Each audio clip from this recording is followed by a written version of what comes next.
Hey fellow Force users, what is up? It's Jasmine, the AhsokaTanoFan. Welcome back to my YouTube channel. So guys, it's time for another episode of Tales of the Jedi, another Dooku episode. In the last episode, we saw Dooku and Windu went to retrieve the body of Master Katri, a Jedi Master who was killed in an ambush, but we found out obviously that she was actually in fact murdered, and that was all thanks to Dooku's suspicions and willingness to ask the proper questions. And we saw he and Mace Windu kind of not see eye to eye on things a lot of the time. Mace obviously being very much in favor of doing whatever the council says, no matter what, and not thinking beyond that. Dooku kind of very much willing to ask the right questions and sometimes take matters into his own hands, which led to him being a little bit aggressive as well. And then by the end, Mace Windu ends up grabbing a seat on the council. So yeah, that was a really eye-opening episode. I really enjoyed that one, and you're kind of starting to understand a little bit why Dooku went to the dark side and parted ways with the Jedi. And so it looks like in this episode, it's called the Sith Lord, we're probably going to see him become the Sith Lord, as the title would suggest. So I'm also seeing Yaddle in the background in the thumbnail there, so I'm assuming there's going to be some type of confrontation, some type of lightsaber duel perhaps. Definitely looking forward to this one. Without further ado, guys, let's force our way into the episode and check out what's in store for us. So I wonder, is this going to take place right after the last episode, or is there going to be like a time jump? Who's that in the hood there? Oh, okay, nobody in particular. Is it the holocron vaults from season 2 of the Clone Wars? He disappeared so quickly. Archive memory access. Oh, he's going into the archives. Security clearance code. Is he going to be denied access? Master Sifo-Dyas. Sifo-Dyas. Kamino archive data. Delete. He deleted it. Interesting. Oh, her, Jocasta. Master Jocasta? Your apprentice. He has encountered a Sith Lord. Where was this encounter? Not talking about Darth Maul, is he? He is. So this is either during or right before the Phantom Menace? Is that him there? Yeah. Well, all statements to the council were rather surprising. That's Bryce Dallas. She's voicing her. Master, tell me about this mysterious attacker on Tatooine. So are we going to see baby Anakin then? Young Anakin? Obviously trained in the Jedi arts. And you believe it was a Sith Lord? Yes. I've been warning them about the coming darkness for years, never to be taken seriously. The wisdom of the council is to be cautious until we know more. But I will not be there to protect you. Obi-Wan fills that role now. Acquits himself quite well. I should like to meet him someday. You will. Aww. They seem like they had a really good relationship. Is it possible we'll see Maul this episode? Maybe not, eh? They grow up so fast. It is the way of things. I must take my leave. Well, it's so visually symbolic there. Seattle's walking off into the light. Dooku's walking off into the dark. And even now he's standing right in the middle of light and dark. Almost as if to say he's contemplating. I used to bring Qui-Gon here. The council is leaving for Naboo. The funeral is to be held there. Oh wait, they're talking about Qui-Gon's funeral? Qui-Gon Jinn has become one. Yeah, they are. Damn, just like that. It is time to let him go. And you can do this. What choice have I? So the beginning of the episode took place during the Phantom Menace.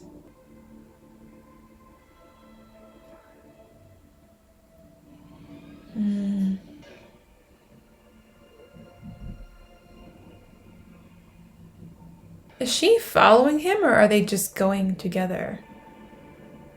It almost looks like she's following him. Oh, he's meeting with Darth Sidious. Too far. You allowed Maul to kill him. You lost an apprentice, and so did I. Become my apprentice. Our greater goals. The galaxy will not be remade without sacrifice. He could have been a powerful ally. For There could you, only be two. perhaps. And I will ask more of you if we are to succeed. Sifo-Dyas, Kamino, the clones. Yeah, that's why he did that. You have been loyal to a greater cause. How many have died because of my actions? The price of freedom. No, Oh, shoot. this ends here, Sith Lord. R.I.P. Yaddle. So I have been betrayed. No. Dooku, See, even look at the scene. He's like standing in between light and dark. He's literally having to choose light and dark now. whatever lies he's told you can make up for it now by bringing him to justice. Yeah, I don't know that he can actually go The back Jedi because... blindly serve a corrupt Senate that fails the Republic it represents. Kill her. Oh, snap. I guess he feels like he's at the point of no return. I'm afraid. I know you are. I'm afraid. It's too late. Too late. Damn. Just like that. Oh.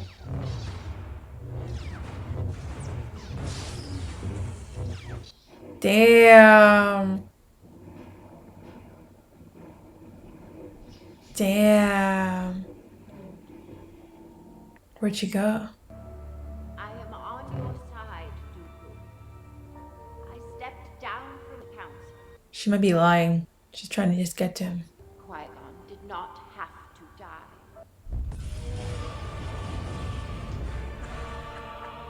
Mm-mm.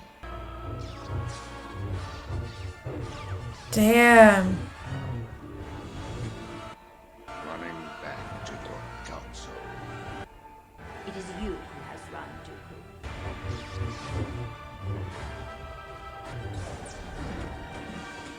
Damn. That's how he kills her? Damn. And just like that, the light is shut out. Whoa, I can't believe he did that. Damn, Dooku. Rise, my friend. Oh, okay, she's not dead. Oh, I was gonna say, that's pretty gruesome. She's not giving up on him. Oh, man.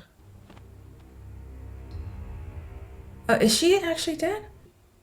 I want only to bring peace and order to the galaxy. So many have suffered for what you call order. Let me give you peace, Master Yaddle. Damn. Just like that. And in the prior episodes, he was like always close to striking someone down, never did. Now he actually did. Damn. That's crazy. Alright, so that was quite the episode. It was titled Sith Lord, and we quite literally saw 3 Sith Lords this episode. Well, saw 2, heard of 1. There is reference to Darth Maul.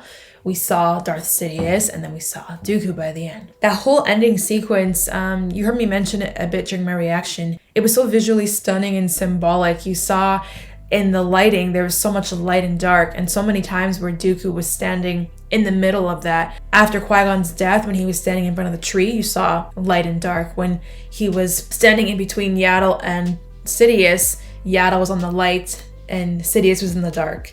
When he walked away from Yaddle a bit earlier on in the episode, Yaddle walked down the hall where it was lit up and Dooku walked down the hall where it was shaded. And when he was fighting Yaddle and she was standing at the edge there was a bunch of light shining in into the darkness. That was reflective of Dooku's battle between light and dark. And then of course it shut into complete darkness, but not before Yaddle used what was left of her remaining strength to try and bring the light in once more, I guess, hoping Dooku was going to see the light. But as soon as she fell into the other side, then they were in complete darkness again, which basically told us that Dooku has chosen the dark side. So like visually, there was just so much symbolism. It was really nice to see. But it was tragic too. You saw Dooku's kind of slow progression to the dark side, and it wasn't a sudden one, just like Anakin's wasn't a sudden one. I think it was a buildup of things that we saw from the last 2 episodes, the corruption and how the Jedi aren't necessarily doing what they're supposed to, and he doesn't always see eye to eye with the council on things. He was kind of cheated by Mace Windu for a council seat. Now we're seeing that they weren't taking Qui-Gon's statement seriously by the Sith Lord he encountered, which we know is Maul, and then he ended up being killed by Maul. So that definitely is understandably enough to push someone over the edge, you'd think. Yaddle even spoke to him about, are you going to be able to let go, which is something that Yoda talked to Anakin about, or maybe he talked to Obi-Wan about that regarding Anakin and Ahsoka. But there was always much discussion during the Clone Wars about whether or not Anakin would be able to let Ahsoka go, let go of that attachment. You could argue that Dooku did kind of let go of that attachment to Qui-Gon. He accepted his death, but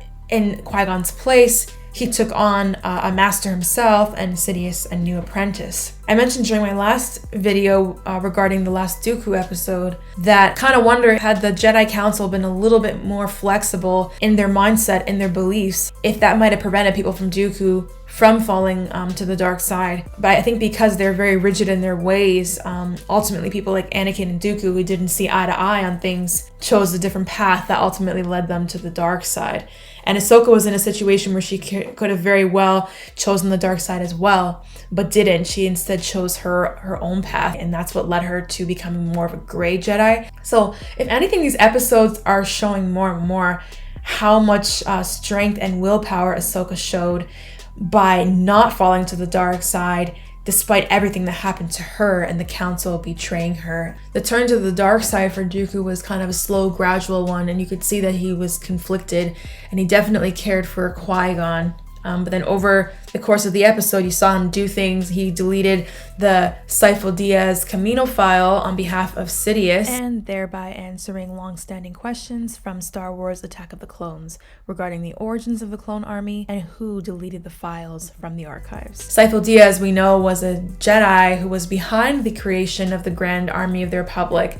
So the fact that Dooku wiped any files related to him and Kamino clean just shows that he was trying to keep that all secret, and more specifically Order 66. And actually, Sifo-Dyas and Dooku have an interesting history because they used to be friends, but Dooku actually betrayed him, and when he was on a mission, had him killed. Dooku and Sidious basically decided to fund his army themselves, and that's when they hired Jango Fett to serve as the template for the clone army, and that's when they added Order 66 to the clones' behavioral chips, the behavioral modification chips.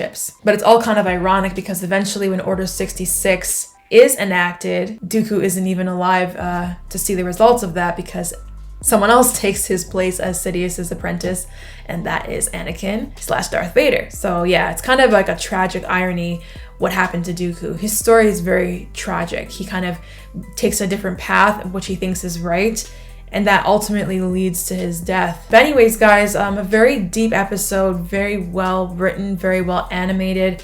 Dialogue was great, and great series overall. I really think that this was a well done, well thought out, well written series, and it gave us a lot of backstory on Ahsoka and Dooku. I would hope they would give us more seasons on this, to be honest, because I think there's so much that they can do. There's so much in the Star Wars timeline that they could explore. It's almost like the 15 minutes wasn't enough time, but it was at the same time just the right amount of time to get the message across and tell a good story. So I really enjoyed what this series had to offer. You let me know what you thought down below in the comments, guys, and don't forget to leave a like and subscribe. I will see you soon for the next video. Until next time, guys, take care and see you soon.